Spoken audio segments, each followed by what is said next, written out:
What's good, beautiful people? It's your main man, Big G, here on Industry Talk, and welcome to Primetime Pod, the hottest information resource outlet for all things entertainment, breaking news, celebrity interviews, and the hot topics of the day. Make sure to like, subscribe, and follow us on all social media platforms, our Facebook, Instagram, TikTok, Snapchat, you name it, we're on it. Just Google us. Boss Talk Podcast 101 Primetime. Okay. And he got Prime Time 5. Make sure you check it Power. Why the fuck you think he gets it? He say that. And second feels a whole lot. Now I'm not trying to get a little messy with you. Time is money. out. They go trap. What's good? What's good? What's good, beautiful people? It's your main man, Big G, coming at you all the way live. In your space, in your face. I'm definitely blessed to be living on this beautiful day. It is April the 2nd, 2026. We are live at 5 here on the Primetime Network, Industry Talk.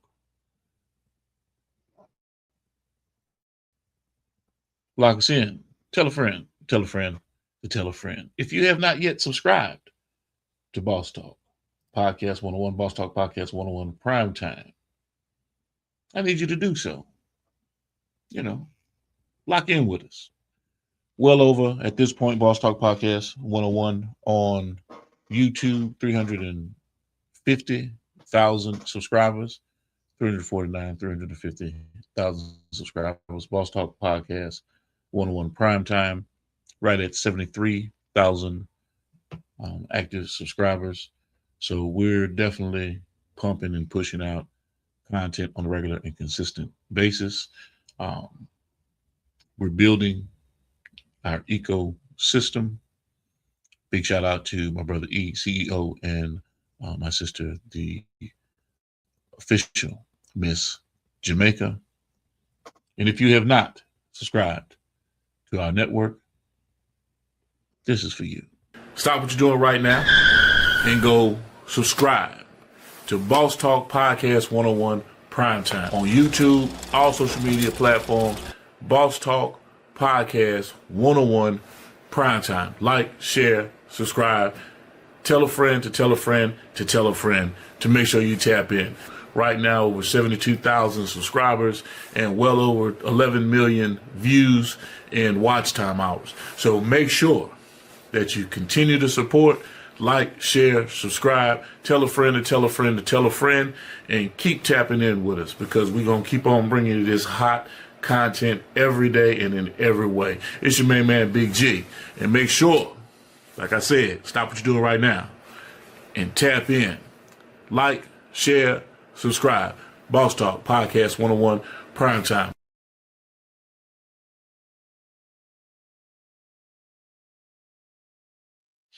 Yes, indeed. Make sure you lock in with us. We're going to have a great show today. It is Thursday. This is part 3 of our series with Mr. Damon Vega. We're getting to know Damon. We're getting to know what took place in his life. And after the 27 years sitting behind bars for a crime that he did not commit, and he holds steadfast that he's innocent. It's documented that every plea agreement that came across the board, he held and maintained his innocence. Duke University, the Innocence Project, worked on his behalf to gaining him his freedom.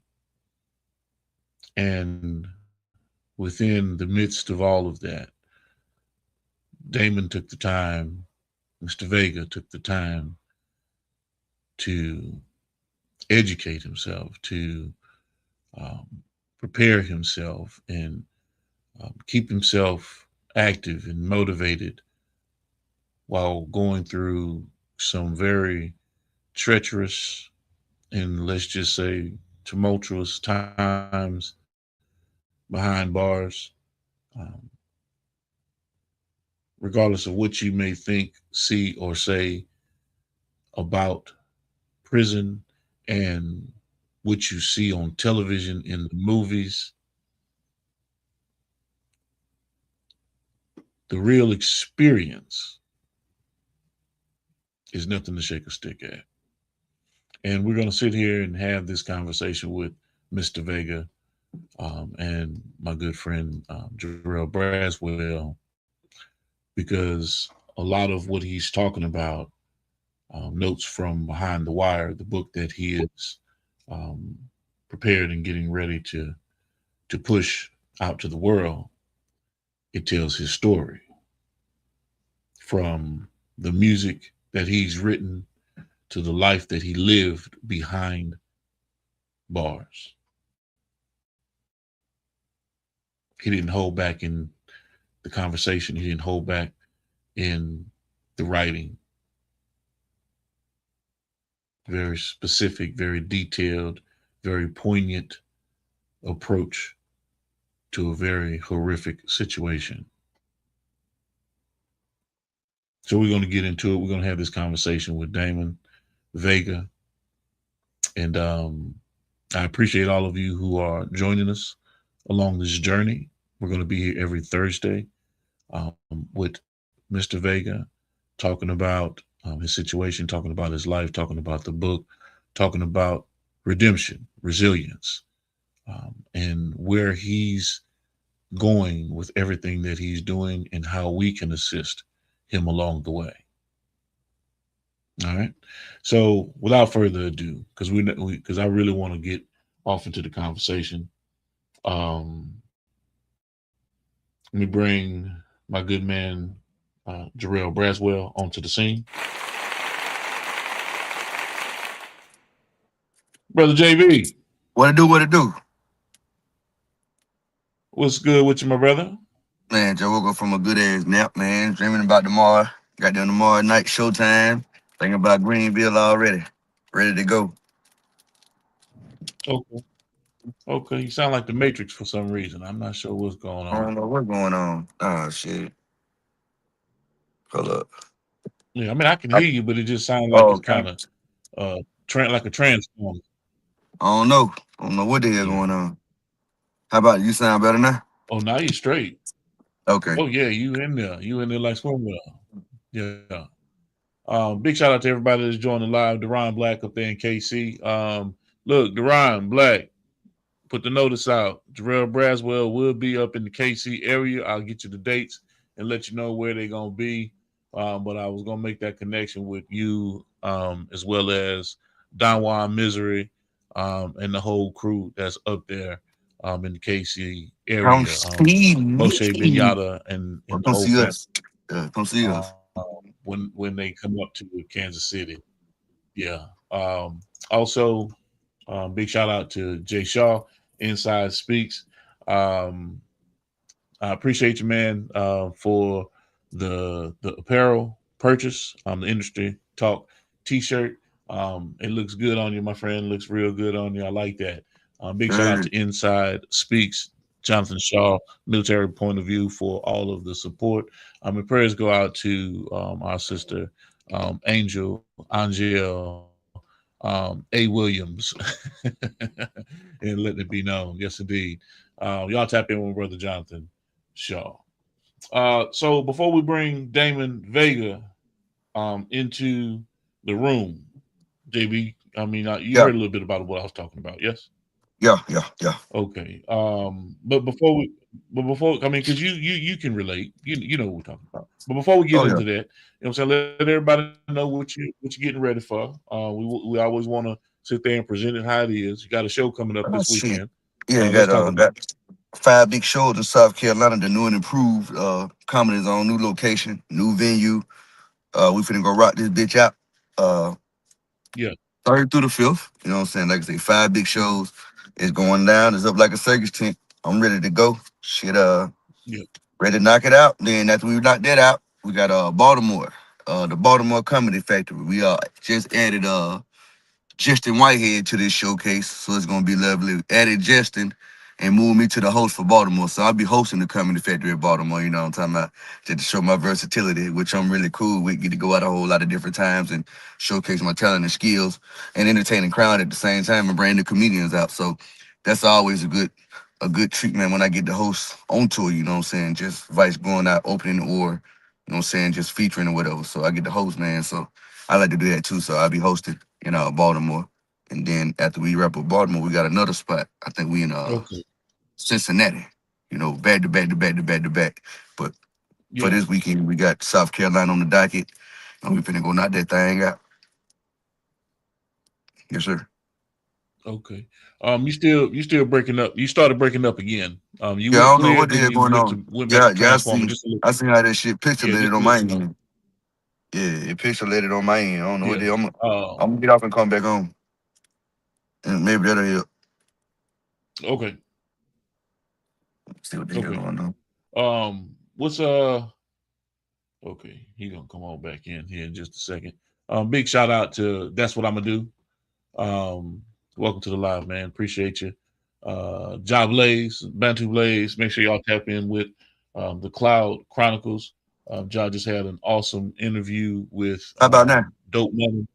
Yeah, perfect, man. He just had an awesome interview with Dope Money on the Cloud Chronicles. So y'all tap in with Ja Blaze and check all of that out as well. Look here, man. I'm not gonna hold Damon up any longer. You know, Okay. let's get into it. Oh, no. You was talking about Cincinnati before you dropped Yeah, out. on the 19th, we in Cincinnati, in Ohio. And shit, man. Okay. Catch it while you can. We keep going and going and going. Okay. That's what's up. That's what's up. And make sure if you are tuned in, tapped in, and you enjoy what it is that we do and how we bring it, make sure you tap in right here. Just do us that little bit of favor. Hey, what it do, world? It's your boy, Comedian JB, the real Jay Braswell, Comedian Jay Braswell. Hey, dig this. I got a website, man. Tap in at jbcomedy.com. And without further ado, ladies and gentlemen, make sure y'all tap in www.jbcomedy.com. Mr. Damon Vega is in the building. How you doing? What's going on, Damon? How you doing, my brother? What's up, man? Hey, man. What's up, Braswell? What's up, bro? I wish I could see one of your shows. Shit, where you at? I'm in Greensboro, North Carolina. Greensboro. Nigga, we gonna be up there. We coming to Greensboro. Matter of fact, the comedy zone I think we got coming up. But I be in Greenville all weekend, man. They ain't too far from you at the comedy zone. Down there, the Oh, it's 3rd not through the too- 5th. Yeah, that's where It's we not at. too far. Well, let me know if you coming. Let me know if you coming. I can make that happen for you. You can be able to see a show. You come. If you show up, you good. Okay. Yeah, Yeah. just let me know. Just let me know. You pull up, you good. Okay. Thank you. Man, look here, man. Look. I'm just. It sound good, but JB, I'm just letting you know right now. Damon is a Christian man. He go to church every day. I'm talking about he is not sitting there wanting to hear none of that filth flowing, this, that, and another. And if the show is not over by 8:30, he gonna fall asleep in the chair. So what's the point? He might gonna be asleep. He gonna be asleep then, goddamn, if he pull up. Shit, that's on him. He might well just watch it on TV or something. You know what I'm saying? Yeah. Shit ain't on TV yet, but it coming. I'm just messing with it, man. Yes, indeed. So what's going on, Damon? How you doing, man? Hey, I'm doing okay, man. Been doing a little workout in the yard, man, helping my mom. She had to get a couple trees cut down. I had to make sure everything was done right, and been cutting some grass, man, and helping some people at the church, and just trying to give back, man. Right. Okay. So we going on our third session. You know, how you feeling about the conversation? You know, how is it developing in your mind in terms of what you can do and where you can take what we're doing every Thursday with your life at this point, talking about your life, jumping off into different aspects of your life. And one notable thing amongst all of them is Notes from Behind the Wire, which is the book that you've written. And we're looking at getting it ready for publication. So talk to me about this. Hey man, I'm really grateful, man, that you allowed me to be on your show, man, to help my story get out, man.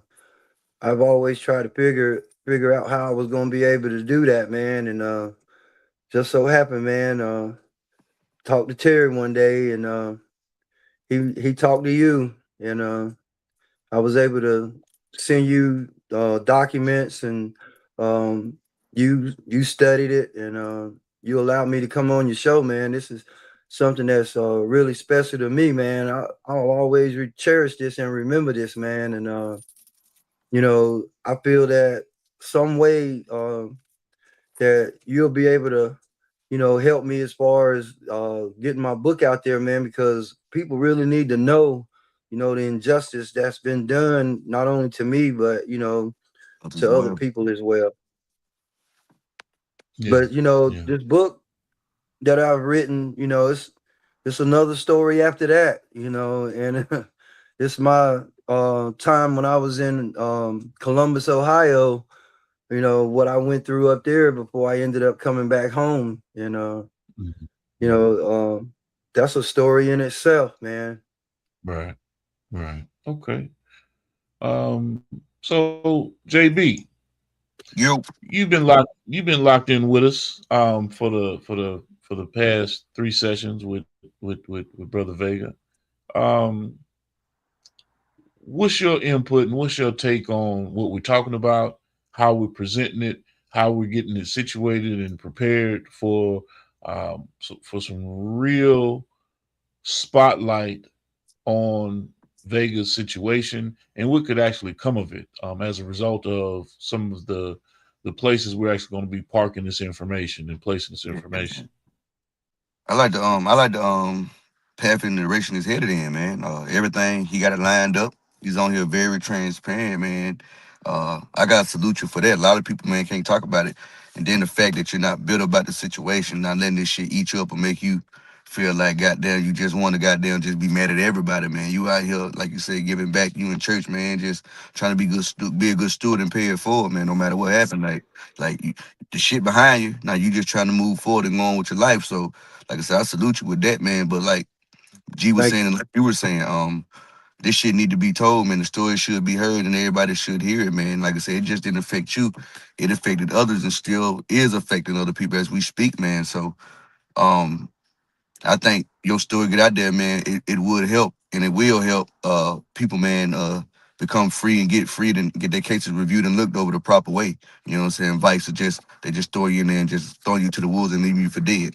So the direction this thing going and the way y'all putting it together, man, coming together on this platform, this podcast to get it heard, to use it like that, man, I think it's a wonderful thing. Yeah, everybody on this end, man, they're really enjoying industrial talk, and they it's a lot of things that people didn't know that they tell me, man, that man, I didn't know that, man. I really didn't know what you had really been through, and I really was only told what certain people had said. Exactly. But you know, facts are facts now, man. And man, it's crazy because one dude actually sent me a cash app and was like, "Man, when you get some money, don't forget about me." I'm like, "Man, the wolves are always gonna be out there, man." Mm-hmm. You know, when I, you know. When I really needed that cash out, you know what I'm saying? Shit, I'm good now, nigga. Shit, you know what I'm saying? Yeah, but it's sad. But let me just say this. Whether you realize it or not, make sure that you send him a thank you for the contribution. Listen to the words, or donation on behalf of whatever your foundation name is going to be set forth. You understand what I'm saying? Because based on what you're doing, we should be working on setting up a 501c3 nonprofit organization on your behalf. But that should be considered a contribution. Whatever was sent, whether it was 10, 5, 50, 100, 1,000, whatever was sent. Look, guess what? He's saying, don't forget about me. No, what we're gonna do is we're gonna note it in this book so that you don't just sit there and say, man, I helped this nigga out and this and when only you gave me a little small spit in the ocean in terms of a contribution. But that contribution will be duly noted on the books and recorded. And if in fact you want to get your tax deduction based on whatever it is, because if it's not up to $500, it don't even matter. It really don't matter. Mm-hmm. You get what I'm saying? So I'm just saying, don't take it lightly in terms of folks sending cash apps, just like the GoFundMe situation. No, all of that is a part of your business model at this point. I just want to throw that out there so that you can soak that in and take that into consideration, and always send your constituents, because that's what they become. They become your family. They become individuals who want to play a part or a role. Don't look at it as hate. Don't look at it as being slick. Don't look at it as being, and JB is right. You could have sent this to me when I was when I really needed it, but at the same time, hey, thank you for it now.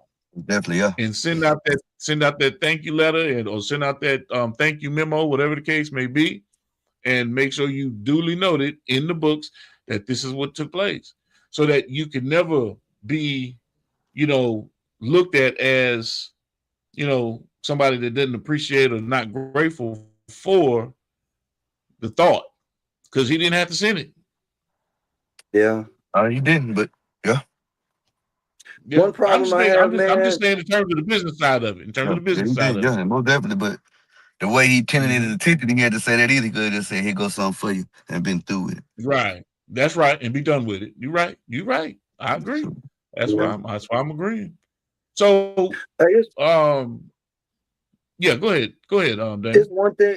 It's one thing, man, that I have never been able to lick, man, since I've been home. I have anxiety attacks, man, and when they come on me, man, it's almost like I can recognize them now, and I try to control it through breathing. But when it hits me, my mom, she can see it in me, and she'll say, "Well, you need to be on something," but I know being on something would lead to something else, so I try to control it through breathing. And when I'll just sit there and I'll meditate, and eventually it goes away. But when it goes away, man, it felt like I had been on the weight pile, man, for about an hour, man, pumping them weights. I'm exhausted after it's over with. But it's one time I thought I was having a heart attack, and then I had to go to the hospital, and they was like, "Nah, you had an anxiety attack. Your blood pressure just went sky high." But I try to, when I go through situations now, and I don't react in anger, and I think that's why I'm having these anxiety attacks, because I'm holding it in. But I don't choose to be that way. I don't want to be that way. I don't want to snap on somebody, and I really just try to be humble. But in the inside, it's beating me down, man. It's beating me down. I had one this morning. Yeah. And my mom can really see that, but she'll just walk away. She said, "I know when you're having one, but I'm really trying to work on that real hard. But I don't want to be medicated." Okay. JB King Nisi submitted his information. Okay. We got that like he but guess what? But guess what? What's that? He ain't submitting no information. Damn it, man. He submitted his information, but he ain't submitting no information. Damn it, he ain't submitting no music. He ain't submitting no links. He ain't submitting nothing for us to say, okay, this is what we're going to review. This is what we're going to talk about. So to King Nisi, who's actually on the live, that's why I'm talking about this right now. Yeah, go on. Get shit together, man. Yeah, man. Let us know what kind of music. He said he got an album together, and he's working with a bunch of different individuals, and things are coming together. Let us know what it is that we're gonna be talking about, man. We love to bring you on to the show, and definitely lock in with JB and see what would be a good date. It's gonna be on a Friday because that's when we do artist segment. But let's lock in the date when JB's definitely gonna be available to do it with us, and let's lock it in, man. Let's do what we got to do. You know what I'm saying? So moving right along, ladies and gentlemen. moving right along. Damon. Yes, sir. Can you hear me? Oh, I can hear you fine. Okay, so at 22 years old, to sit here and tell you that I wasn't scared of being in one of the worst prisons in North Carolina, I would be lying. There were serial killers, rapists, and child molesters everywhere. I could not show fear no matter how scared I was. To show fear is a weakness. One inmate I will never forget. His name was Bill Spalding. He was from Robinson County. He looked like he was a white man, but he was an Indian. Rumor had it that when he entered prison, he only had a 2-year sentence, but stabbed so many inmates that he ended up with several life sentences. Can you talk to me about Bill Spalding? This is an individual that you served a little time with. Talk to me about old Bill Spalding. What was his story? Bill Spalding was rumored to have cut an inmate's head off one time and went in the sergeant's office and put the man's head on the desk. But all the people that had been there years before I ever came said that was a true story.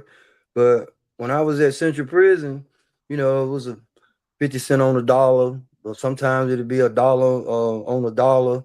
If you borrowed any money, and one time I was short and waiting for my money to come in, and I was gonna borrow some from, they called him Brother Bill, and dude told me, he said, man, if when that man tell you that he want his money back on payday, you better have his money, man, because if you don't, that man's gonna stab you. Everything that I had put in that book was really a true story. But if you met Bill, it was just like me talking to you. He was just that kind of person, man. He was humble, but if you ever told him something that you was gonna do and he didn't ask no questions, he put that blade in you, and I did borrow a few dollars, but I made sure that I gave it back, but I didn't ever borrow nothing from him again because I didn't want to be no victim, Right. But Right. It was crazy, man. It was crazy. But to meet him, he would probably be one of the nicest guys until you crossed him. And back then, they wasn't transferring people out of state. And they didn't do that until 1994. I was there, and I went there in 1990, but they changed to the 85% law instead of the 1/8. And Bill and Joe Cobb, they were so uncontrollable. They was the first inmates in the state of North Carolina to be transferred to maximum security prisons in other states because they couldn't do nothing with them. Mm-hmm. But then eventually they got returned back to North Carolina. Yeah, they eventually came back, but they never was able to go to any other levels that were better. They always had to be in close custody facilities because of their record. The record that was inside the prison. See, back in the day, you could kill a man and you only get 5 years in administrative seg. They called it icon. So that's why it was so many killings. And then Supreme Court said you kill somebody now, you going back in front of the judge and you're going to get your life sentence. We're going to give you time that way. But back then, killing was free. You could kill and just go to the hole for 5 years and come out 1 hour a day. And a lot of people had rather have done that, until they really adopted that law. Okay. Damn. Wow. Yes, indeed. Yes, indeed. Damon Vega, number 041 0417632. I remember all my numbers. Damn. Okay. 20966CT, 80976. I remember them. Yes, that's something that you'll never forget, Galen. That'll stay with you till the day you die. I see people Right. now that did time. They say they remember them prison numbers. They'll never forget them. You'll Yeah. never forget them. Yes, indeed. The sentences you received were ordered by your sentencing judge to be served consecutively. Yeah, I had to max That has one never sentence out and changed. then start on the other. You have a 55-year sentence and a consecutive 50. 40-year sentence. I'm sorry, 50-year sentence and a consecutive 40-year sentence, making your prison sentence total 90 years. Yes, sir. Man, Man, when that was a hell of a thing.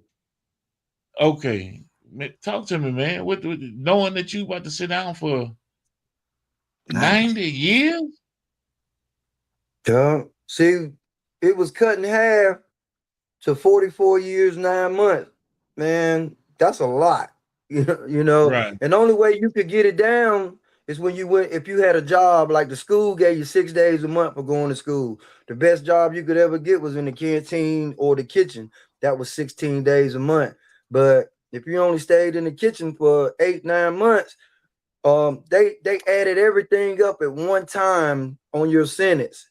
So if you quit your job or you got fired, man, you only probably gave them, just probably 8, 9 months.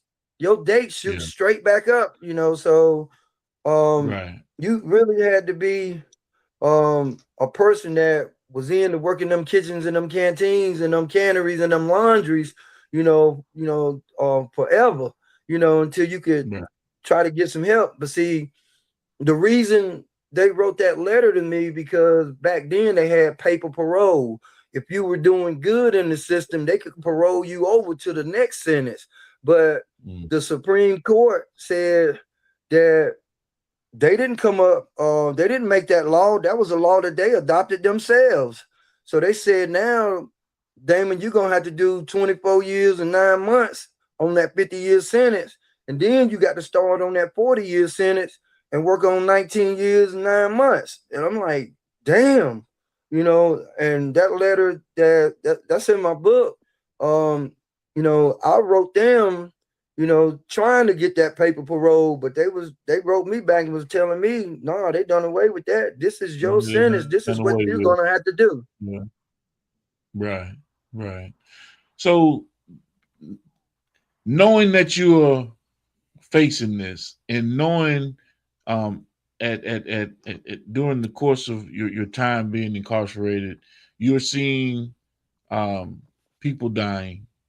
You're seeing people walking around with blisters and popping and blood and balls just oozing out, blood oozing out of them. You mean you're watching AIDS victims in prison die, in front of you, sexual assault, all of these things that you're being witness to. You even had in one part of the book that I'm reading, because I'm just proofing everything. I'm just looking at everything. You had a situation where you had the therapist during relaxation time trying to make sexual advances on you. Tell us about that experience. I used to be so stressed out, man. With the time that I had, I started developing these real bad migraines, and I would throw up from them. And they had this psychiatrist there, or psychologist, and I had a chance to meet with them. But when I think it was the second visit, he closed the door and shut the blinds, and he tried to come on to me, wanted to take pictures, and that's the only time that I ever told something. I had to report that, because that was very unprofessional. I wasn't gonna be a part of none of that crazy mess. And soon as I reported it, he was terminated. But he was really trying to take pictures and have sex. Damn it, boy. That was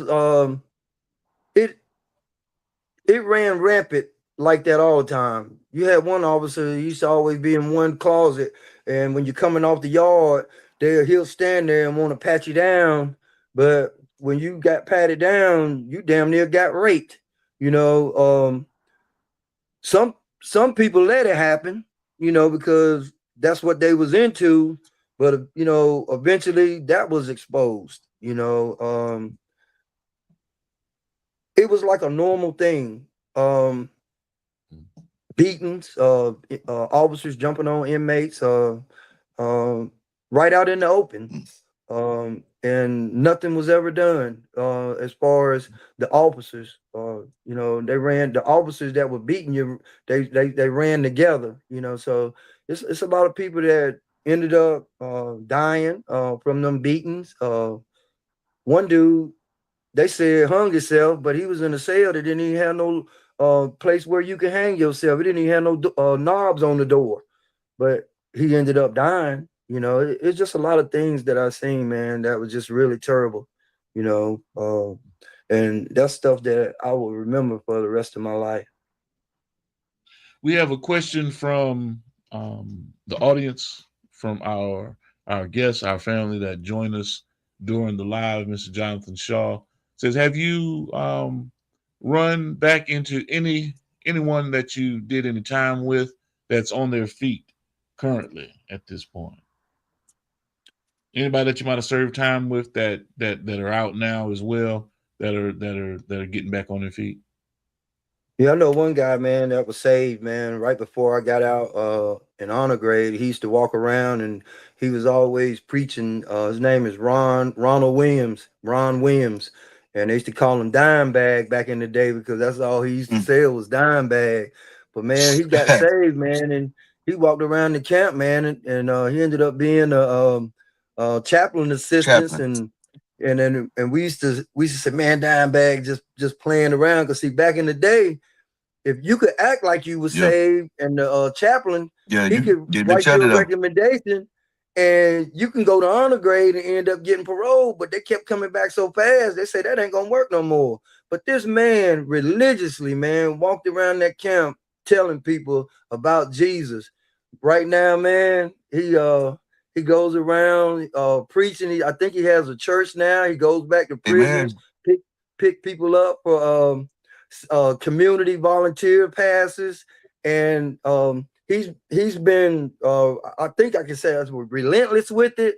But that's one of the guys that I know that got out, man, and really done something positive. And like my cousins and all them, they'll go buy a whole bunch of cosmetics, man, to take back to them guys, man. So, you know, they donate stuff, you know, because of the fact that Ron Williams is really sincere about what he's doing. So let's get into this part of it too, because like I said, I'm not trying to expose too much of it. I mean, we can talk about it. I mean, we gonna dig in, but I can't give it all to him, Damon, because there's so much to unbox. And you know, story for story, man, we just giving them an audio book, and we don't want to do that. You know, no. we want to have them on the edge of their seat, so they'll be like, "Man, I got to get this book when it drops. Gotta get a book. I got to get the book." But I got to talk to you about Can We.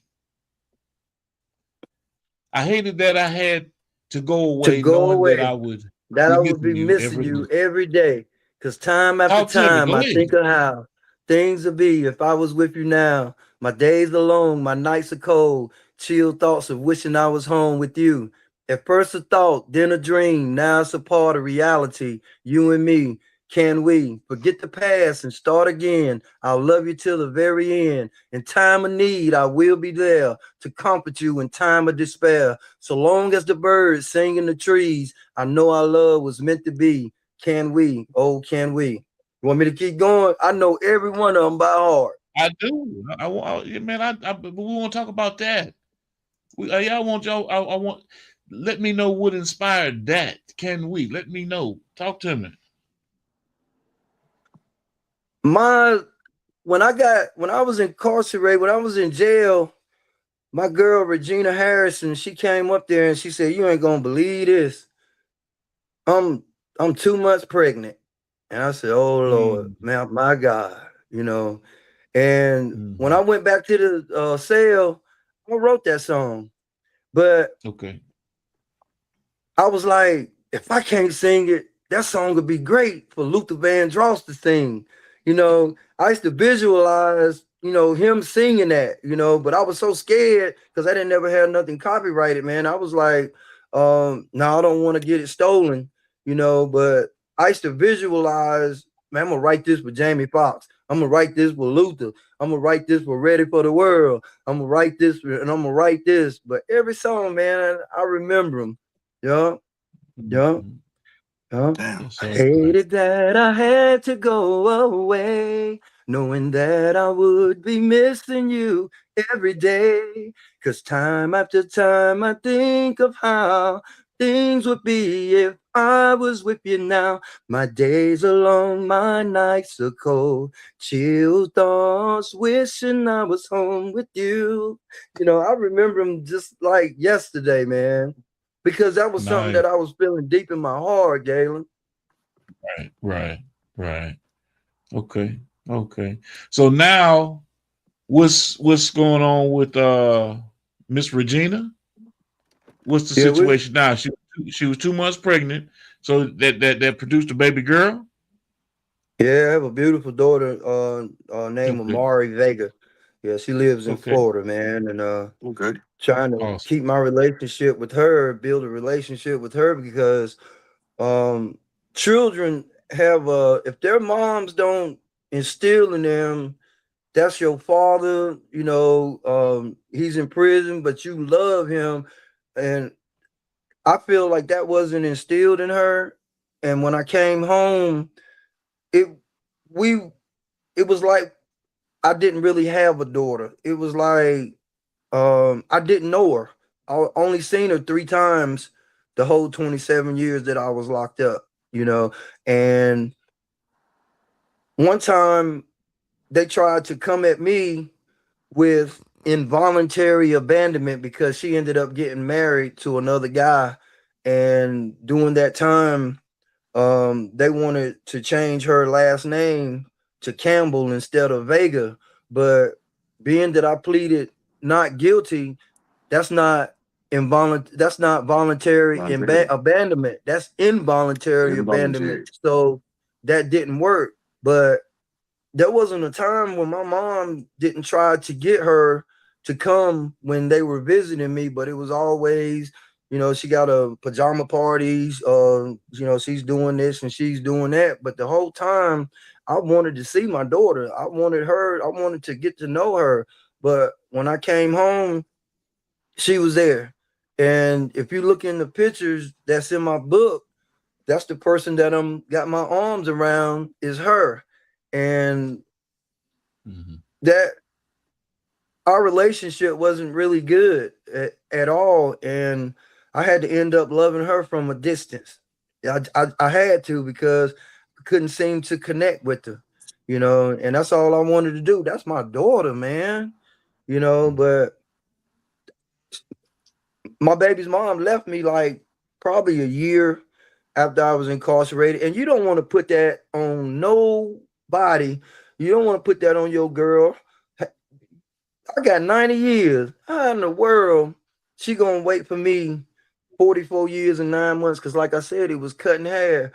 And I got mad one time because I was expecting a visit. Man, visits are important. And I'm way down there at Caledonia Farm, and she told me she was coming that day and she didn't show up. You could only make 2 phone calls then. Now you can make phone calls, like you can make phone calls every 10 minutes if you got the money on your tablets. But back in 1990, you only got 2 calls a month. My calls were gone. So I'm thinking she done tried to make that 4.5-hour ride down there to Tillery, North Carolina to visit me, and she might have wrecked or something. And when I did finally get in touch with her, I snapped on her, you know, and I was like, you know, it's over. I can't take this. This is about to drive me crazy. And then when I thought about it, I said, no, man, I got one more phone call left. I got to apologize about this. She told me, she said, you put your foot in your mouth. I'm gonna honor what you just said. It's over. It's over. But that was the best thing that could have happened, was for her to go on with her life. And which she ended up going on with her life and getting married, and she ended up majoring at A&T State University. I think it was electrical engineering.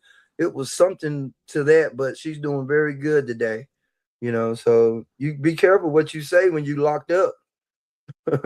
You don't strike out in anger, man. Yeah. Right. But there again, you did say at the end of the day, that was inevitably the best thing that could have happened for the both of you. Not to say that that's what you wanted to happen, but for her to sit there and move on in her life. Yeah. Because even if she would have said, okay, I'm gonna hold on, and we got what 45-year road to walk this thing down. You know what I mean? Okay, what do you really think is gonna come out of that situation? You know what I'm saying? It was, in terms of how's the relationship really. The worstest thing in the world, man, is trying to do that kind of time and trying to have a relationship with your baby's mom. And in order to have to do that kind of time, you really got to just focus on what's going on inside that prison. Because if you keep dwelling on what's going on the outside, man, it's gonna wreck your mind. You're gonna end up going crazy in there. I got one visit every month from my mama, and I couldn't handle her coming down there every week, because once she left, man, my whole day was messed up. And my mom sometimes would just say, Damon, I'll ride 5-6 hours to see you because I just want to see your face. I just want to know that you all right, and that was a lot of crying moments for me, man. I would sit there and I smile and hug her. But as soon as she leave, man, I was devastated, man. I was crying on the inside. My day was just terrible after that, man. I couldn't do that time and try to do family and people on the outside. Okay. That's where I had my first anxiety. Go ahead. That's where I had my first anxiety attack, man. I was in the visiting room, and they used to call it the honey bun, man, because to be at that prison, they said that was one of the sweetest prisons that you could ever be in, because everything was laxed, But my mom brought my daughter down there one day, and the pressure was on me so bad, man, and that I actually had an anxiety attack in the visiting room. And my mama was throwing water on me and flicking water and putting paper towels on me, and they was surrounding me, and I just wanted them to step away, but they had to end up taking me to the hospital, man. My blood pressure was sky high. I'll never forget it, 191 over 101. And they wouldn't let me leave that hospital, man, until they got that blood pressure down. But they told me that I had an anxiety attack, but it was just so much pressure, man. You so happy to see them, man, but your pain don't hit you until they have to walk away. Yeah. JB. Yo. Can JB hear me? Yeah, I can hear you. Yeah, can you hear me? I think you can hear me because I can't hear him. Yeah, I can hear you. Can hear you. I can hear. Okay. Yeah. Anything you want to add to what we're talking about? Any questions you want to ask, Mr. Vega? He dropped out again. I'm just glad to be. I'm just glad to be home, man. I sit outside a lot of times, and I just be sitting there by myself. And my mom and some of my friends, my sister, they think something is bothering me, but they don't even realize, man, I am so happy to be home, and I am so happy to be free. But it's one thing that I like is my solitude. And my mom said, I noticed, how could you have been in that prison? Because you always been, to yourself. I said, you can actually be in prison and still have solitude. You can actually be in prison and be able to get away from people and be able to meditate and sometimes, when you're doing good, they send you to better camps. And I've never been the type of person that hung with no crowds. I couldn't do that, but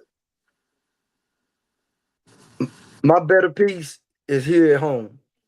Right. That's right. JB, we locked in? Yes, sir. Okay. Yeah. What I was asking you, did you have any questions or on some input in terms of what we're talking about with Mr. Vega?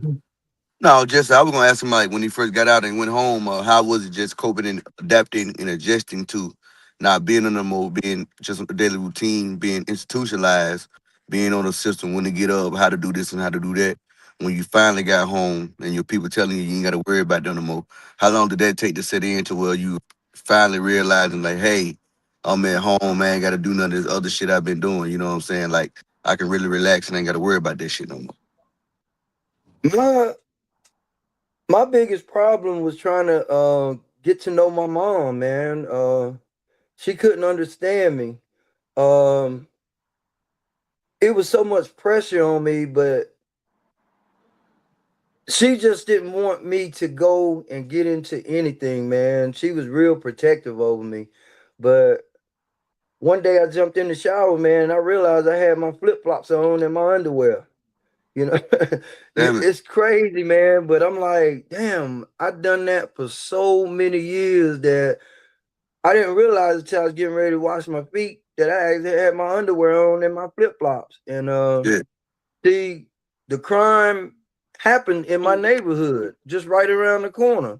It happened there. So my mentor, Mr. Murray Bethay, he told me the worst thing that I could have ever done was come back to this neighborhood, but that's the only place that I had to go. I was afraid to walk in this neighborhood because I kept visualizing that something like this was going to happen again. My sponsor, Mr. Bethay, he told me when he used to come get me on CV passes, make a plan. You in 6 months, man, you have a job, you'll be out on your own. But you know what, man? I couldn't leave my mom, man. After being gone from her for 27 years, I just couldn't leave. I felt like this is where I belong, even though it was times, man, that I would be out there driving, man, and I look in the rearview mirror and I'm like, oh my God, that's my mama. She was following, man. She had that tough love, but she just didn't understand me, man. She just didn't understand me, I was sitting in my truck one day, man. I had a Mitsubishi Mighty Max 94 lowrider, and I said, I'm gonna sit right here and drink me a beer. And I wanted a beer, man, but I wasn't gonna take it in the house. I kept feeling somebody watching me, man. I just felt somebody's presence.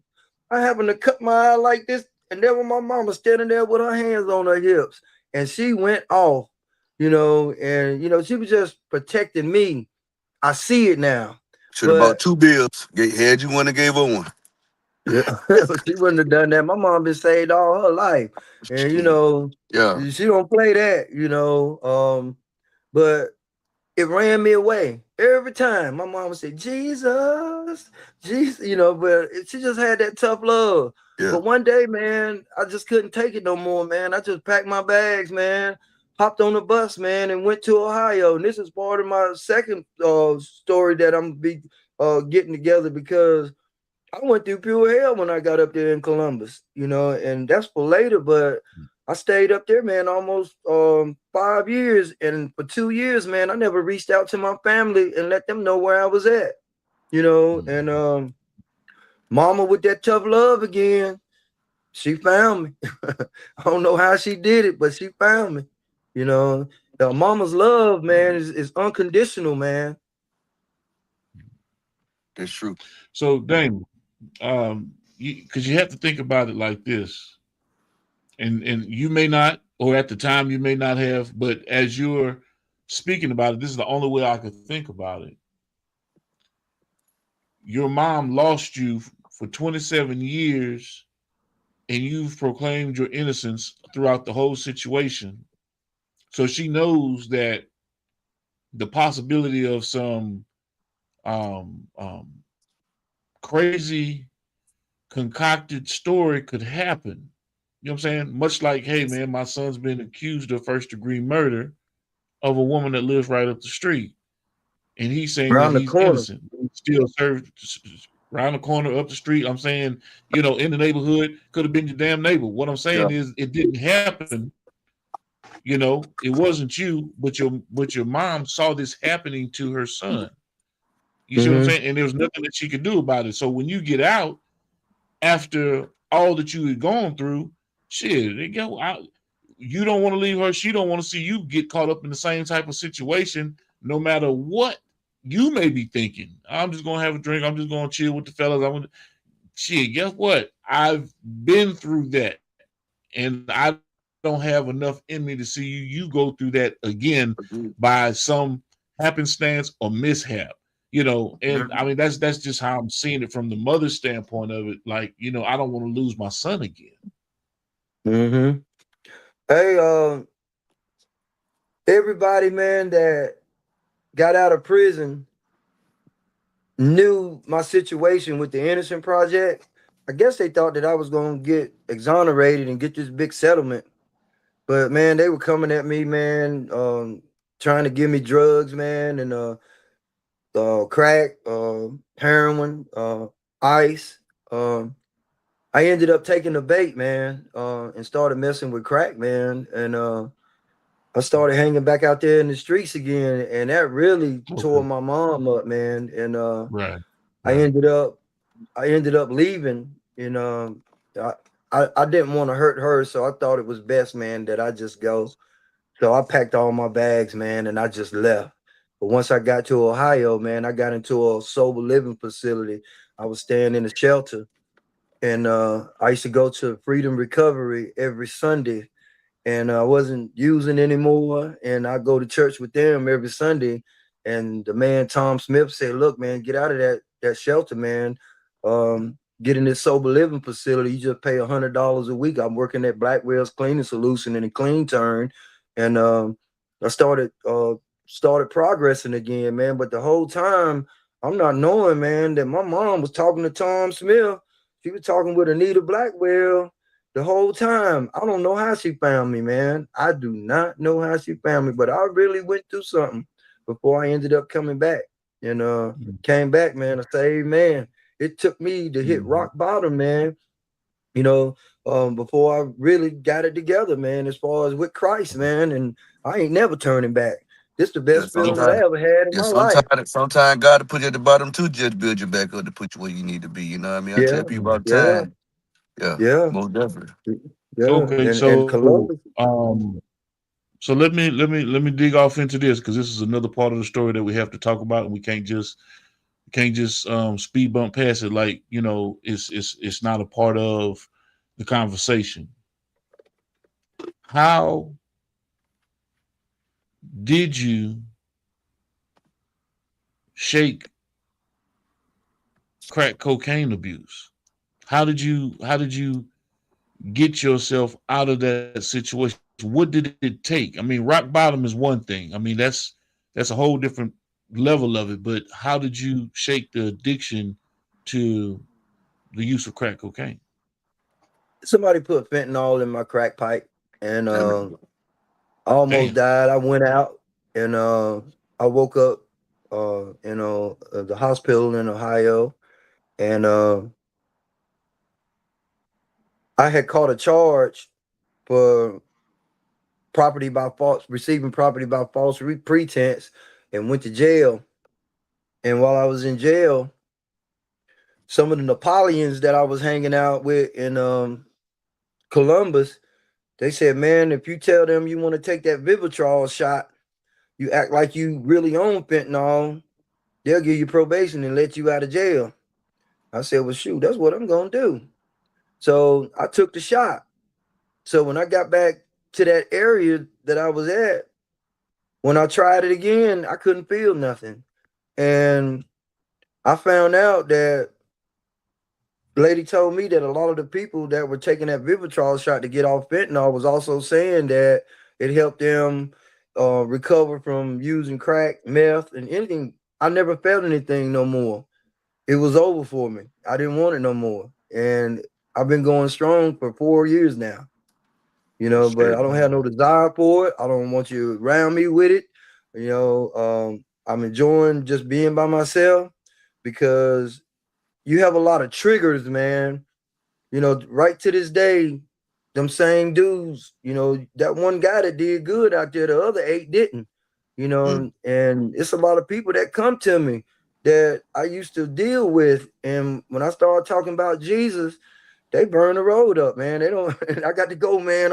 I got some stuff on me right now. I got to go. And that's the best feeling, man, that I ever had. I am so happy. I am happy. Mm-hmm. So, okay, we're gonna get to the up moments, but right now we still in some of the lower moments, right? In terms of the conversation, me getting the opportunity to get a true understanding of your story, because we hinted on, you know, the drug addiction in the first episode. We talked about some other things as we progressed in the second. Now we're talking about you not wanting your mother to have to face some of the things that you're dealing with in the streets at home in Greensboro. So you decided to pack up, go to Ohio. Okay. Yeah. So when you were up in Ohio, were you were you working? What were you doing? What was the, you know, how were you affording to, you know, fund your addiction? Because obviously it wasn't like an instant thing. You know, you're saying somebody stuff your crack pipe with fentanyl, and if you're moving with a pipe, then I mean you a heavy hitter in that situation. I mean, it's like you were into the game real heavy. Yeah, I think my tolerance level, only thing that saved me, you know, from not dying. I just really think that's what happened. I never forget that day that happened. And it all, the dude that done that was jealous that had done that, because I had found a credit card on the ground one day, and it was like $1,400 on it. And every time I get down to $14 or get to the end, it's over with. But for some reason, I kept it in my wallet. And when I went to Walmart one day, I swiped it on the soda machine and it said approved. Man, it was $1,400 on there for like 6-7 months. You know, so how everything got to me going to Columbus, a girl invited me to come up there and was going to help me. But once I got off the bus, she blocked me and blocked me on Messenger. The phone kept going to voicemail. And I'm like, man, that stimulus check had just hit. I think it was $1,400. And that's what I had took up there. So I go down to Old River Tangy Road and go to Motel 6. And that's where I was staying until my money ran out. But once that ran out, man, I was behind a dumpster, man, sleeping. And I did that one day, and I asked this white man for a cigarette. And he seen my situation, and he's the one that ended up introducing me to Tom Smith at Freedom Recovery. So the day he left, I was supposed to go with him, but that wasn't what was on my mind. I was like, well, look, you just left at 7 o'clock in the morning. You can't be out the room till 11. I got my mind on, well, I'm going to smoke this, smoke that. And then when that ended and I didn't have nothing no more, I was behind that dumpster. And I said, I reached out to Tom Smith, and he helped me get to a shelter. And one day I was in the shelter, a lady came up to me. Nita Blackwell was needing some work and paid out of pocket. And I started doing that and was staying at that shelter, but Tom Smith didn't want me there. He wanted me to get in that sober living facility, and that was the best thing for me at that time. So while I'm in that sober living facility, they were going to help me, try to get a place, but I ended up being at that sober living facility. And one day the manager at that sober living facility, he sent me a picture of a crack pipe in a hand. So I beat him up.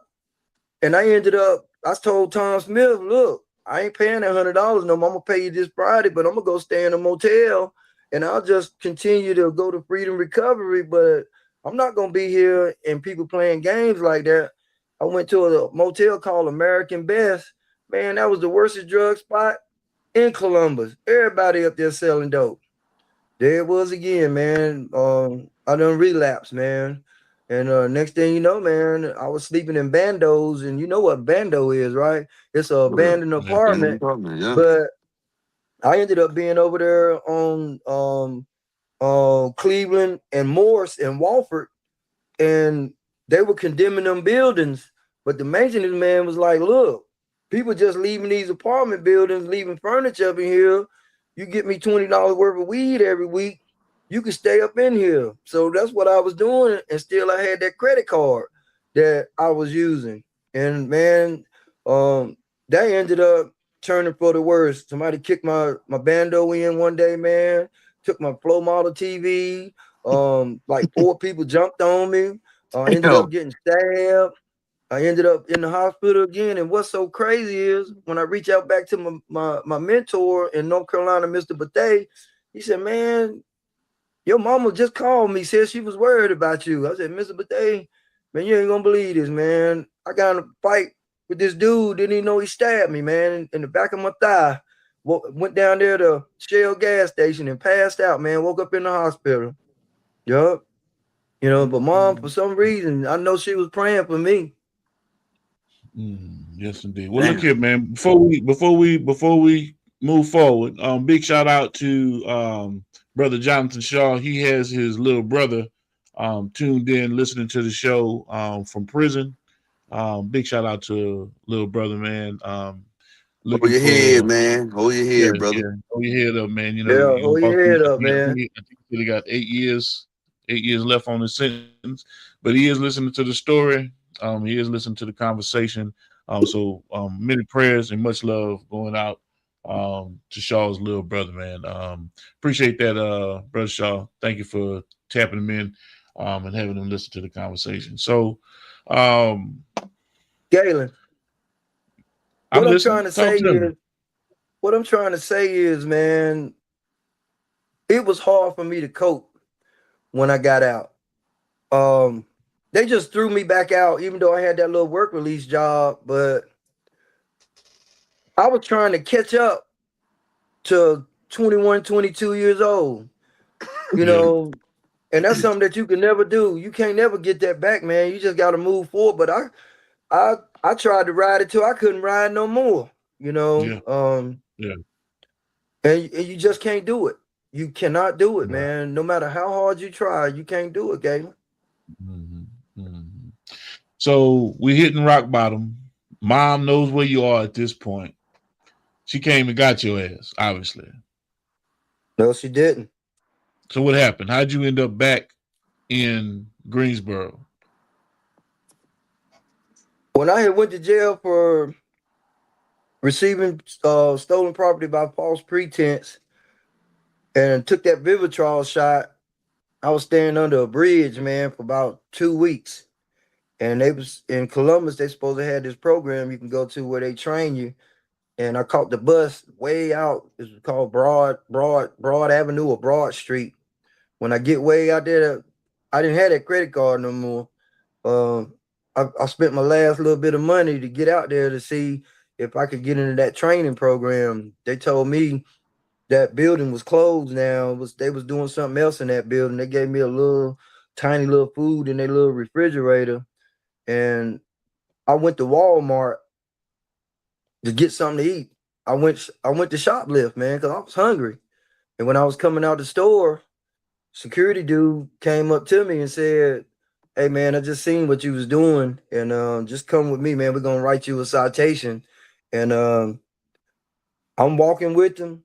Out of nowhere, man, Walmart security, this white man tackled me, locked his legs around my feet, and we wrestling. I'm actually thinking this getting ready to be a George Floyd moment because we in between the doors and the doors going like this. People on their cameras and stuff. I'm wrestling with this dude, he tries to pull a stun gun out to stun me. I got his arm. I'm going like this, and he wouldn't let go. So I punched him in the chest. The gun went off and stung him. I take off and ran. I'm so tired, Galen. When I got to that wooden fence, I couldn't even jump it. You still there, Galen? Oh, Galen done went out. He done froze. Yeah, He'll be back in. Damn. yeah, Yeah, keep yeah, going. but He'll be back in. yeah, but I was so tired, man, and I've always been in pretty good shape. I couldn't even jump the fence, man. I tried 3 times, and I looked behind me, man, and all I seen, man, was them police lights. And in Whitehall, in Columbus, I just sat on the ground, man. Yeah, it just said, And when y'all got me. yeah, and when they came up, man, and they took me back to jail, and when I ended up going to court, the first thing they threw up on me, man, was whoa, we see right here in North Carolina, you was charged with murder, armed robbery, and arson. If you don't take this plea bargain for 4 years, we're gonna hit you with 15 right now. I had already been in jail. I had already been in jail 9 months. Yeah. So I'm thinking that it's like North Carolina is cut in half. So I was like, man, I only do about a year, 9 months. But it's not like that. When you get 4 years, you got 4 years. So Yeah. I had to do like 3 years, man, before I came home. Yeah, yeah, sure did. And that process, man, they had a thing called Kairos, Yeah. and I went to that program, man, and that's when I got saved, man. And Wow. they gave me out of state probation, man, and let me come back home. Sure did. But I Damn. really been through something, man. I really Oh, been most through definitely, something. man. That shit, yeah, most definitely. Yeah, Damn. but when they threw that thing up on me about giving me 15 years, I thought I was gonna have a heart attack for real. I'm like, man, this is something I didn't do. And Yeah. now, hey, I'm taking that plea bargain. I hurry up and Yeah. took that plea bargain quick. Shit, boy. Yeah. Galen, was you able to hear what I was saying? Because you went off screen, Galen. I'm back. Can y'all hear me? Yeah, we can. Yeah, we can hear you. Okay. Good stuff. Yeah, my like I said, man, we've been dealing with it out here in my area, but I think I'm back. I think I'm good to go. But y'all can hear me pretty good. JB, you can hear me pretty good? Yeah, I can hear you fine. Okay. Good stuff. But you know, when I ran, if I would have just let the guard just put the handcuffs on me and take me on in there, it would have just been a little slap on the wrist. But by me running in Ohio, they upgraded to a robbery. So when I go back in front of that judge, they just gave me probation for the receiving property by false pretense. She was like, "You ain't even been out 2 weeks, and you back in front of me again." You see here, you in North Carolina, you just got out for murder, armed robbery, and arson. If you don't take this plea bargain for 4 years, we're gonna hit you with 15. I was like, let's sign it. Let's hurry up and sign. I've been in jail 9 months. I said, well, shoot, I'll do that. And to be honest with you, that was the best thing that ever happened to me, man, because I almost gave up. I really almost gave up. And then I stayed in prison 2 years, and my family didn't even know that I was incarcerated. And the dude told me, man, you can't do this. You can't do this by yourself, man. You need to reach out to your family. And that was the best thing that ever happened to me, man. Reaching out to my mom, and she been there like she always has been, and we got a beautiful relationship now. Just me trying to get over these anxiety issues. I'm okay. Okay, all right. Yes, indeed. We've gone in depth and explored. And I'm not gonna change up. I'm not gonna change up anything. Do you have a closing verse from one of your songs or one of your poems or one of your writings that you want to give us, Damon, before we get up out of here?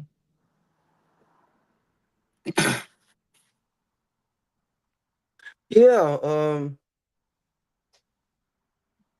It'll come to me in a second. I was just singing it. It's Take your time. Take your time. Song is right on the tip of my tongue too. It's all good, but I do want as you thinking about it, I do want the audience to know. Yes, this is an emotional story. This is an emotional situation, and the only way that we can actually pull it all the way out is by talking about it. On it. Yes, we got to talk about it. You know, so don't think I'm being an asshole, ladies and gentlemen. I'm just asking questions that I have on my mind. You may have questions that you may want to ask Damon. Please put them in the comment section. And let's dig off into it. Yes, I'm privy to the book that he's written, so a lot of the questions are coming directly from his memoirs, his writings, his words. So I can coin some questions, but you may have questions about some of your relatives that may be serving and what they may be going through. Some of the misappropriate things that may be happening, some of the injustices, some of the way that the prisons are being kept as it relates to health and wellness for individuals. Yes, okay, if you're there for a crime and you're serving your time, we understand that. But in this particular situation, the man served 27 years and he didn't commit the crime, ladies and gentlemen. It was proven. The Innocence Project proved it. We're still working on. I'll tell you one thing. When I did do something, I owned up to it. I took that plea bargain. You know, I did, and I can accept that. I can live with that.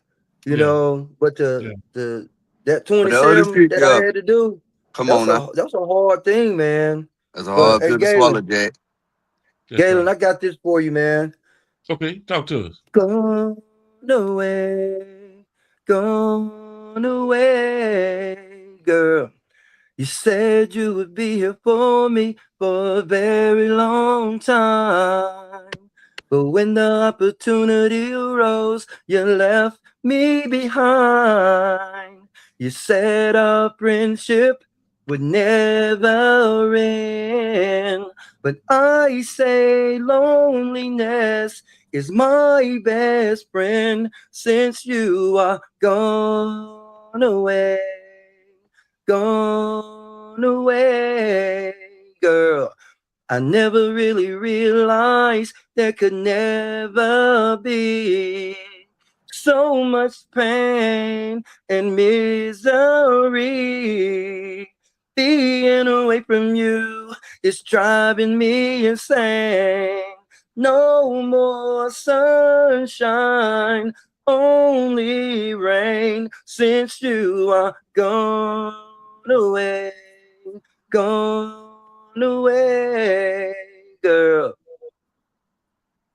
Okay. All right. Damon Vega, ladies and gentlemen. Damon Vega. You need to get with DJ Tracy's, man. Did you like it? Yeah. Did you like it, Braswell? Yeah. And them just songs, man, that came from when I was inside, man. This is what I was feeling in my heart, man. Wait, stop. You got a whole catalog there, motherfucker. Hold up. Wait a minute. You heard that, man? That shit in reverse. He said a whole motherfucking thing of songs he did while he was in that bit. He got a whole catalog. Put it in reverse. Hold up now. You just gave me a love ballad, R&B, some goddamn. You say you wrote this. Who you was thinking about? Let's get that shit straight. That baby mama. Oh, my baby mama, man. Your baby mama. I already know what it was. Nobody else. Yeah, I already know. Some of them things you said, some of them things was in that letter you had said. That's right. About me when the song, I'm like, you talking about that baby mama, man. I'm going away, goddamn. Look at baby, my bad. I ain't talking about no hard head. I sure ain't talking about no hard head. We just need to get it straight He trying that baby mama. Yeah, he done that baby mama, man. He said, I gotta go, man. Sorry, baby. Yeah, I was in love with her. I was in love with that girl. That's what's up. So was. JB. Yo. Come on, man. You know what it is, man. Hey, man. Y'all already know what time it is, man. Shit, I'm in grind mode right now, man. Shit, it's time to go get down, man. Greenville, South Carolina. I'm on the way. They say Easter or something about to happen. I ain't even know that shit was going on. I'm just focused on these jokes, telling these jokes, making the world laugh, one city, one state at a time. So the 3rd through the 5th, we will be in Greenville, South Carolina, man. Y'all come out, spend some money, and get a whole lot of funny. You know what I'm talking about? It's going down to up like a circus tent. After that, the 12th, we'll be in Baltimore, Maryland. I will be hosting the Baltimore Comedy Factory, man. So y'all make sure y'all gonna tap in with that, man. After that, we in Cincinnati, Ohio, and et cetera, et cetera. We back to back to back to back to back. But them 3 weekend dates and them schedules, man, is what we got going in the shoot. If y'all can make time, have your face in the place, and let's go. For real. Man, I gotta come to that one in Columbia, South Man, Carolina. Is it Columbia or Greenville? Greenville. Let me know, man. Yeah, You I pull up, gotta. I got you, dog. Yeah, most definitely. You let me know you come in, brother. Or get with Galen. Hey, let me And know the date and time. it's this weekend coming up, the 3rd through the 5th. 2 shows, 7 and 9 o'clock. We got 2 shows Okay. tomorrow night, 2 shows Saturday night, then 1 show Sunday. So you Okay. get with G, let him know you gonna come. He get with me. Shit, I holler at Bubba Dub, man. We can get you in there, man. Most definitely get you in there, man. You want to see a real comedy show, cause that's what it is, a real comedy show. It's going Man, I down, love to come. I love to come and support you, man. You're a good and I dude, appreciate it. man. I It's a appreciate you, blessing, man. man, for you to be on this show, man. No, man. Like I said, this is my platform, man. Like they gave me an opportunity, man, to showcase my talent and skills and explore them the right way. So it's only right that I get on here. I probably won't be on tomorrow, man, because it's gonna be game time. Gonna be a lot of moving parts and things. But shit, I'm most definitely be on either Saturday or Sunday to give people a play-by-play rundown of what's been going on from Friday and Saturday to recap it. Everybody get a little antsy when I get on the road and get on tour. You know, sometimes I'm able to go live, sometimes I'm not able to go live. You know, I be wanting to go in that motherfucker early to get that content, because the content still gotta come and shit. You know what I'm saying? It's just a one-man team down the road, you know what I'm saying? Do the, you know, gotta goddamn let people go that want to go their own way. So you gotta do that, but it don't stop. So we gotta keep shit rolling, man. So I get there early, man, and set the cameras up, talk to people and get content and keep the content rolling so I can submit it to Galen. He can push it out how I need to be going out. Mm-hmm. Yes, indeed. Big shout out to everyone today for joining the live. Terry Allred, my brother out there in Greensboro, North Carolina, he is the individual who hooked us up with Mr. Damon Vega in this awesome story that we're unpacking. D Black, Deron Black out of KC, King Misi, That's What I'm Gonna Do, Angel or Angel, A. Williams, big shout out, Jonathan Shaw, Jerry and Job Blaze, my cousin Sho Tapasoa, my beautiful wife Chanel Tapasoa Smith, and everyone that's on Twitch and on YouTube. Thank you for participating in another great episode of Industry Talk. We had a great conversation today. We started unpacking and talking about a little bit of the book that Mr. Vega has written, Notes from Behind the Wire. Yeah, it's real stuff. It's his story, it's his life, it's very graphic, it's very real.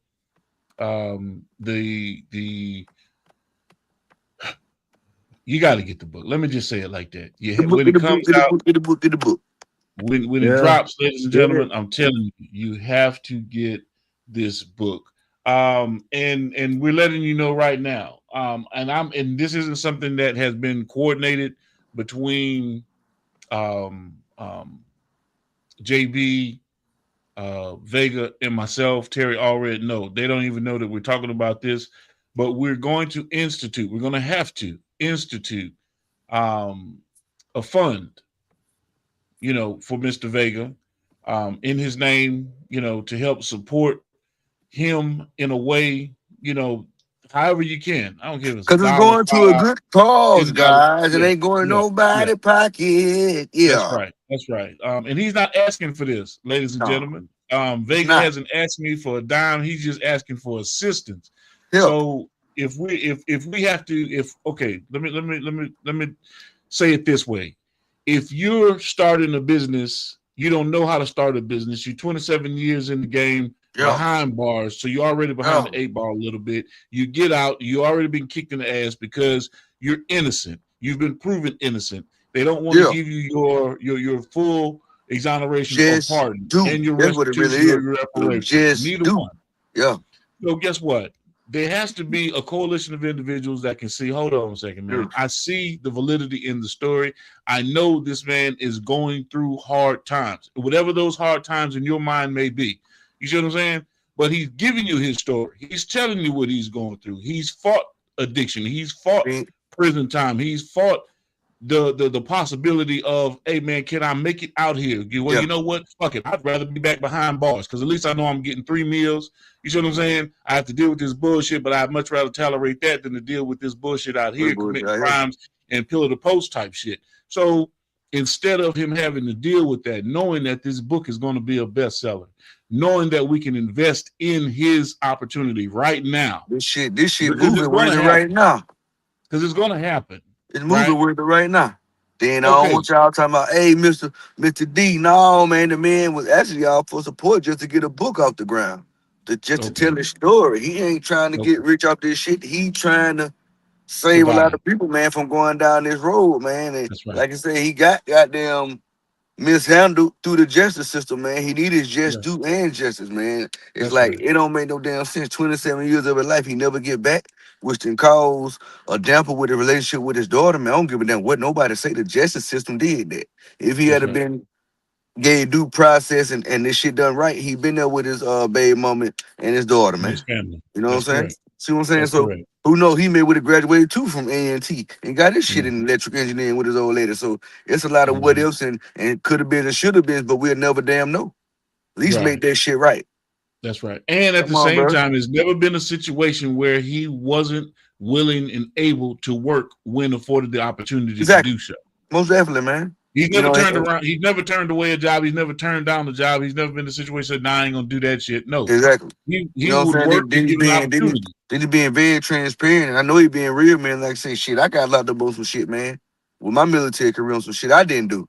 Off a fucking lie. You know what I'm saying? Shit, you know, because niggas expendable. But like I say, the knowledge and the know-how and the people I had behind me, that shit wasn't going down. And I had my money right. You know what I'm saying? So I tell motherfuckers, before the deal, nigga, I had bread. So when nigga tried to throw money in front of my face, motherfucker, I had that, nigga. That ain't nothing. It's like, man, you know what kind of lawyer they gave me? A traffic attorney and a civil rights Come on, lawyer. man. So they already violated your goddamn Second Amendment right as a goddamn U.S. citizen, bro. I went to school privileges. I'm telling you, I'm giving you low down dirty. They already violated you. They already had you fucked up. You was in the mud. Couldn't get out the shit. So, come on, man. They set you up for failure. Come on, dog. So come on, dog. But if you don't know, you don't know. You don't know. But as I make the statement, go ahead, Jimmy. Go ahead. No, then you want the rest of shit, you gonna do anything they motherfucking tell you that's gonna favor you to cut down what they trying to put on you in a motherfucking way. Right. So I tell you, bro, and I was 25 years old. I wasn't 22, I was 25 with the shit that happened to me, man. I'm 43 right now. So I'm telling you, bro, that shit, it has an effect on your life when you have certain triggers. If a motherfucker even goddamn put any type of pressure on it, pow. Cause I suffered through anxiety attacks. You know what I'm saying? For real? But, yeah, oh my God. Yeah, so when you talking about this shit, I can relate to what you talking about. He done seen me have one before. You know what I'm saying? So they're like, shit real. You know what I'm talking about? They say I've been diagnosed. They say I've been diagnosed with PTSD. I got that, but my shit come back. I got all that shit. The motherfucker tried to say I was bipolar, but I ain't claiming that fuck shit. But I'm telling you, I ain't no bipolar. That's what they just tried to put on me, man. They try to put on you. Attack. You know, like I say, man, my next comedy special though that I got coming out in the shoot is getting to know JB. You got to really know JB to see and know why JB stand on what he stand on and ain't finna back down from it and let niggas go, let family members go. Don't give a fuck because I'm focused on the goal. I'm focused on the focus. If you ain't on that, man, you got to go focus on what you focused on. And I see you at the top. You know what I'm saying? So. Like I say, everything you talking about, man, is goddamn bathing with your goddamn shower shoes on and your fucking drawers. Shit. I did that shit because I was just in the military, you know what I'm saying? Because you never know, you might have goddamn throw your shit on and get the fuck up out of here. You can dry off. You know what I'm saying? So people don't understand that shit. See what I'm saying? So all this shit you talking about, you know what I'm saying? I can relate to it. See what I'm saying? So yeah, man, most definitely. Yeah, man, I salute you, bro, man. Like I say, man, it's hard, bro, for people to even grasp the concept or even visualize or even imagine what you'd have been through, and you keeping the shit PG-13 for real, for real. Yes. The motherfucker Hey, know man, go ain't happen got the nothing to motherfucking hide. wall. You really keeping this shit PG-13. When you That's say right. nigga putting the blade on the motherfucker. When nigga put that goddamn iron on your ass bleeding like a goddamn pig.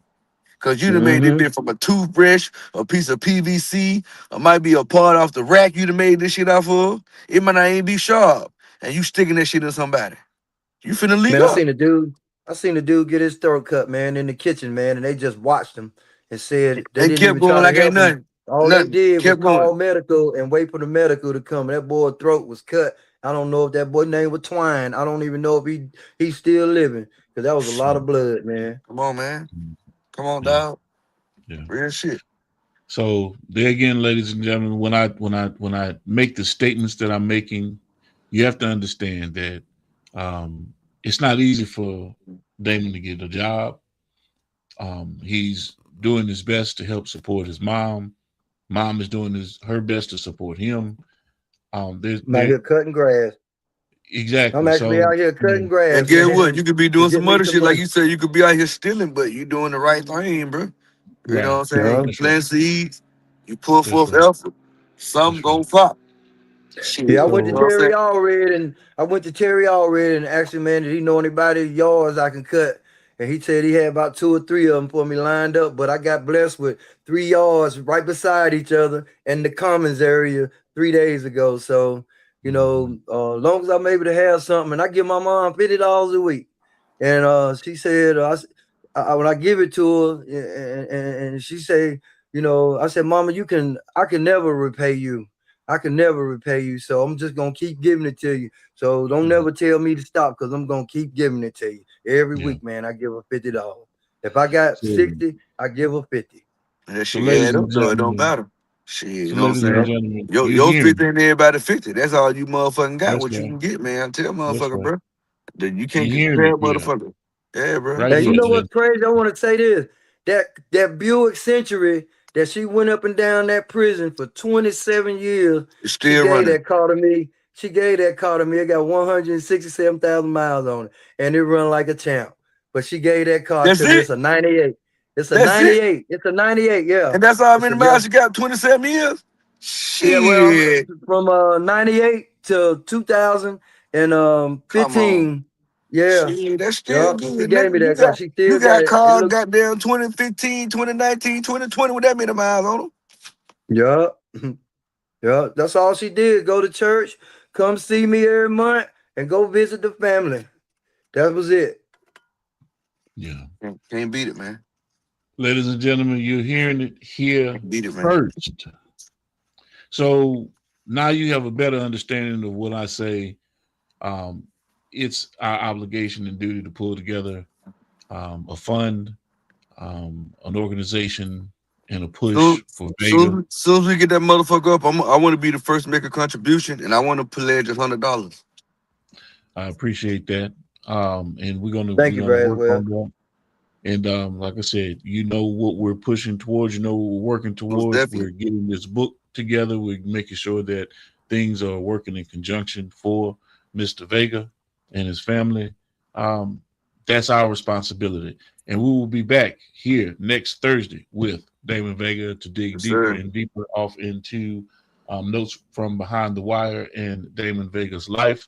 Hey, man, Damon, I'm enjoying the conversation. I Me too, appreciate man. you for coming on, and being vulnerable to the questions and everything that we're throwing at you, and answering the questions in an open and honest fashion. So, yeah, Caitlin, I JB, ain't got nothing to hide. I I ain't understand. got nothing I to mean, hide. you're not convincing me, man. I mean, the conversation speaks No, for that shit itself. speak for itself, man. We see Yeah, that. yeah, We we see see that. that, man. So that's why we're compelled to think of every avenue that we can Yeah. exhaust. Yeah, a lot of To folks are still fabricate shit, dodge accountability, gaslight it. You ain't did none of that shit. You kept that shit straight, rugged, raw, cutting the fat off the Right. goddamn bear meat. Yeah, For real, so. that's right. So, ladies and gentlemen, tomorrow we have DJ UFO in the building. We have DJ UFO out of Texas in the building. Be on the lookout for DJ UFO. Saturday, we have Asia Lewis, aka 7, in the building. We have 7 in the building. And of course, we're going to stay tracking what's going on with our resident comedian and our good friend, comedian Jarrell Braswell, as he approaches the 3rd through the 5th in these 5 shows they're going to be knocking down in South Carolina. Greenville, South Carolina, they are on the way. Seattle Modern. Yeah. Wish you the best, Braswell. Oh, man, shit. You ain't got to. It's already coming. You know what I'm talking about? I appreciate you. Keep you in my prayers. Yes, sir. I appreciate you. Yes, indeed. Yes, Thank indeed. you, man. And as always, beautiful people, y'all already know with me, man. It's about health, wellness. wellness. Stay dangerous. Stay dangerous, man. Stay dangerous. What's good, beautiful people? It's your main man, Big G. And this is my personal invite to all of you to join me on Industry Talk on the Prime Time Network daily at 5 p.m. Central Standard Time, where I get into great conversations with entrepreneurs, artists, industry leaders, you name it, we bring it to the table.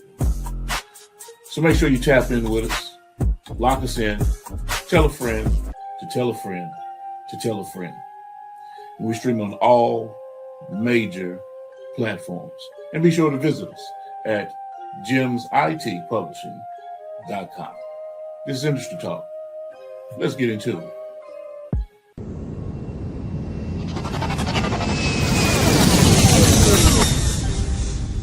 Motion.